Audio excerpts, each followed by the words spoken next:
अस्सलाम वालेकुम, मैं सुमैर फारूक और एक और इम्पॉर्टेंट क्विक अपडेट के साथ मैं आपके पास हाजिर हूँ। और ये इम्पॉर्टेंट अपडेट है न्यू मून की, जो कि होने जा रहा है कैंसर के साइन में, which is on 29th of जून। और 29 जून को ये न्यू मून स्क्वायर बना रहा है जुपिटर के साथ, जो कि एरीज में है, और ये न्यू मून लिलिथ के साथ भी कंजंक्शन में है।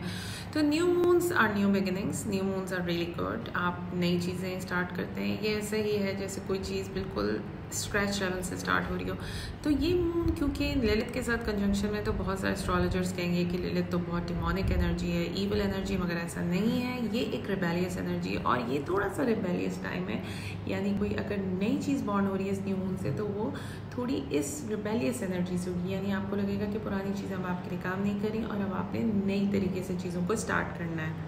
जल्दी जल्दी तमाम साइंस को डिस्कस कर लेते हैं। तो एरीज आपके 4th हाउस के अंदर ये न्यू मून हो रहा है। तो 4th हाउस में ऐसा हो सकता है कि आपकी फैमिली लाइफ में कोई चीज़ नई स्टार्ट हो, यानी आपकी रहने की जगह में या जो आपके लिविंग सर्कमस्टेंसेस हैं, आपको लगे कि अब पुरानी चीज़ों में मज़ा नहीं आ रहा और अब आपको कुछ नया करना है। तो इसमें आपकी फैमिली या आपके पेरेंट्स, अगर आप उनके साथ रहते हैं, तो लड़ाई हो सकती है।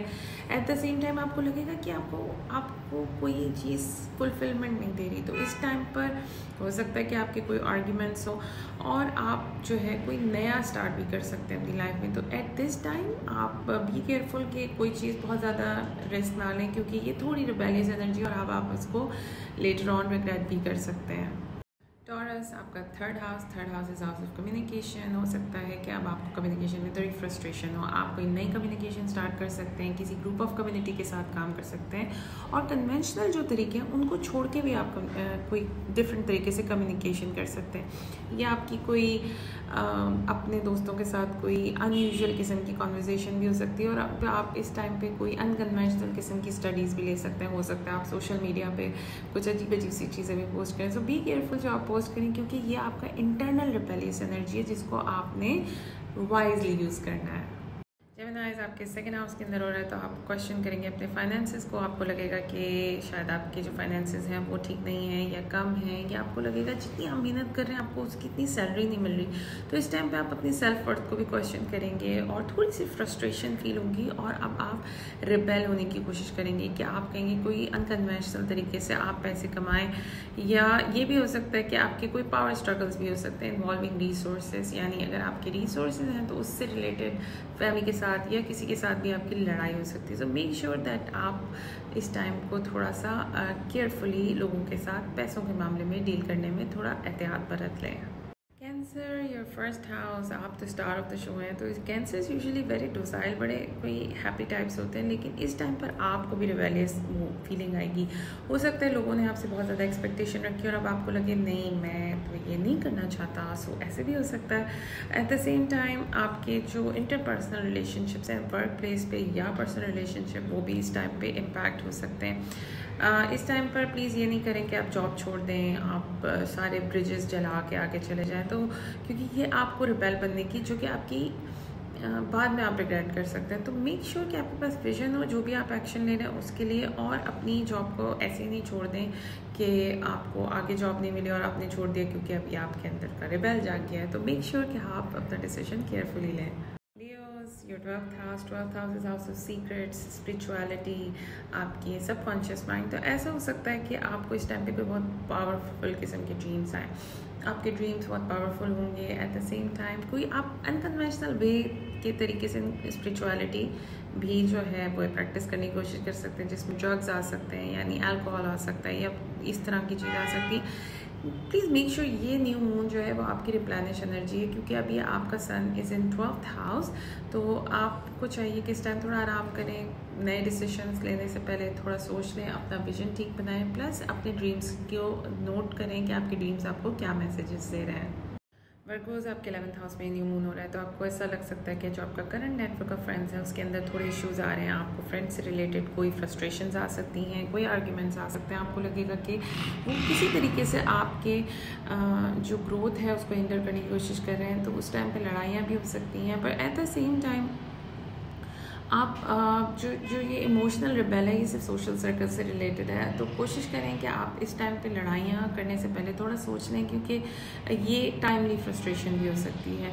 So it's a good time to have a communication. Maybe आप अपने दोस्तों से बहुत टैबू सब्जेक्ट्स भी डिस्कस करें. So this is a good time to see that what is not working for you in terms of your groups of friends and your hopes and wishes. Libra, your 10th house, Cancer आपके 10th house के अंदर यानी public reputation और आपके जो career है उससे related है. हो सकता है आप अपने करंट करियर के ऊपर फ्रस्ट्रेशन फील करें, आपको रिबेलियसनेस फील हो. अब आप कहेंगे कि आपको नई नई चीज़ें करनी है, आपको नए तरीके से जॉब करनी है. जिस तरीके से आपके बॉस आपको बता रहे हैं काम करने का, आपको दिल चाहेगा कि आप उस तरीके से नहीं करें. इस टाइम पर आपका पार्टनरशिप भी बहुत इंपॉर्टेंट है. आप चाहेंगे कि जो आप एक्सपेरिमेंट कर रहे हैं उसमें आपका पार्टनर भी आपके साथ आए, but at the same time ये बर्न आउट एनर्जी भी हो सकती है. हो सकता है कि आप कुछ आप ओवर कमिट कर लें, आप कहें कि भाई मैं इससे ज़्यादा काम कर सकता हूँ, but at the end of the day you need to protect your energy. और इस टाइम के ऊपर आपको बड़ी राइटनेस फीलिंग भी आएगी, आपको लगेगा आप सारी चीज़ें सही कर रहे हैं. प्लीज़ मेक श्योर कि आप लोगों से बात करने से पहले सोच लें और उनको ऑफेंड ना करें. Scorpio 9th house, I think Scorpios के लिए बड़ी अच्छी एनर्जी है, क्योंकि 9th house is your education. हो सकता है हायर एजुकेशन, ट्रैवलिंग. ऐसा हो सकता है कि कोई आप डिफरेंट तरीके की चीज़ों को एक्नॉलेज करें, या आप हो सकता है कि आप आउटसाइड ऑफ द बॉक्स जो है स्टडी करें. कुछ चीज़ें पहले जैसे आप कुछ स्टडी करते थे, अब आप वो अलग तरीके से करें. एट द सेम टाइम आपके लाइफ का जो पर्सपेक्टिव है वो बड़ा चेंज हो सकता है. अब आप कहेंगे let me look at life in a different way. And also it can be a travelling with the teacher, or for a teacher in connection to studies आप फॉरेन कल्चर के लोगों के साथ काम कर सकते हैं. और ये टाइम थोड़ा सा बर्नआउट का भी हो सकता है, क्योंकि आपका 6th हाउस बड़ा एक्टिव चल रहा है इस टाइम पे. तो मेक श्योर आप उस चीज़ का बहुत ख्याल रखें. Sagittarius, your 8th house. 8th house is your joint resources, trauma, fears, psychological transformation. तो हो सकता है कि इस एरिया में कोई आप अपने फियर को ओवरकम करें और आप तंग आ गए हो कि मुझे इस फियर से जान छुड़ानी है. तो आपको रिबेल फील होगा और आपके पास इनफ एनर्जी होगी कि आप उस फियर को ख़त्म करके एक नई लाइफ की तरफ मूव करें. जॉइंट रिसोर्सेज के ऊपर भी लड़ाई हो सकती है आपकी अपने पार्टनर के साथ. आप फाइनेंशियल सिस्टम के अगेंस्ट भी पूरा रिबेल कर सकते हैं. हो सकता है आप इस टाइम पे कोई टैबू सब्जेक्ट्स पढ़ रहे हों, आप अपनी ज़िंदगी से तंग आ के आप कहें कि भाई मैं अब दूसरे तरीके की चीज़ें पढ़ूंगा और कोशिश करूँगा कि मैं अपने ऊपर चेंजेस ला सकूँ. सो it's a very mixed energy for Sagittarius. Capricorns, आपका 7th house. 7th house is house of partnership. हो सकता है इस टाइम पे आपको फ्रस्ट्रेशन फील हो रही हो अपने पार्टनर से. आपको लगे कि भाई मुझे तो बहुत ज़्यादा फ्रीडम चाहिए, लेकिन ये पार्टनर तो मुझे रिस्ट्रिक्ट कर रहे हैं. या कुछ चीज़ें पार्टनरशिप में ऐसी हो सकती हैं जो अब आपको पसंद नहीं आ रही और अब वो आपको बहुत नोटिस भी कर रहे हो आप.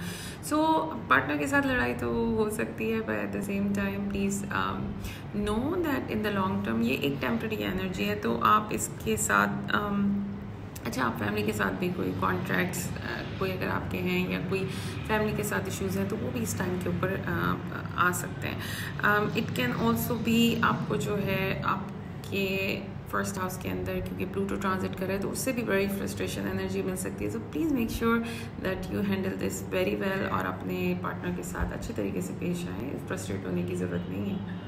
Aquarius, your 6th house. 6th house is a house of daily routine, medicines. आपकी हेल्थ. हो सकता है आप अभी पुराने तरीक़ों से जिस तरह अपनी हेल्थ को हैंडल कर रहे थे आप फ्रस्ट्रेशन फील करें. आप कोई अल्टरनेट तरीका लेकर आएँ कि आप दूसरे तरीके से अपना इलाज करेंगे, अपने रूटीन को फिक्स करेंगे. डेली रूटीन और को वर्कर के साथ अगर आपको फ्रस्ट्रेशन फील होगी तो आपका दिल चाहेगा, एक अंदर से रिबेल बाहर आएगा और वो कहेगा लेट्स चेंज द थिंग्स. तो हो सकता है आप ड्रास्टिकली अपने वर्क प्लेस और अपने इन्वायरमेंट को कंट्रोल करने की कोशिश करें.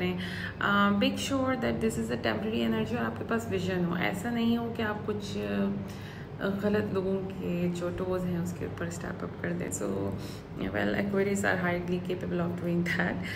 एट द सेम टाइम आप कोई नया वेंचर स्टार्ट कर सकते हैं, कोई नया वोकेशन स्टार्ट कर सकते हैं. तो this is about Aquarius. Last में हमारे पाइसेस आपके 5th हाउस में. It's a good energy actually. हो सकता है कि अब आप कोई क्रिएटिव वे या कोई पैशन को डिफरेंट तरीके से करना चाहें. आपने जिनके बच्चे हैं हो सकता है वो अपने बच्चों की लाइफ को कोई नई चीज़ इनिशिएट करें वहाँ पे.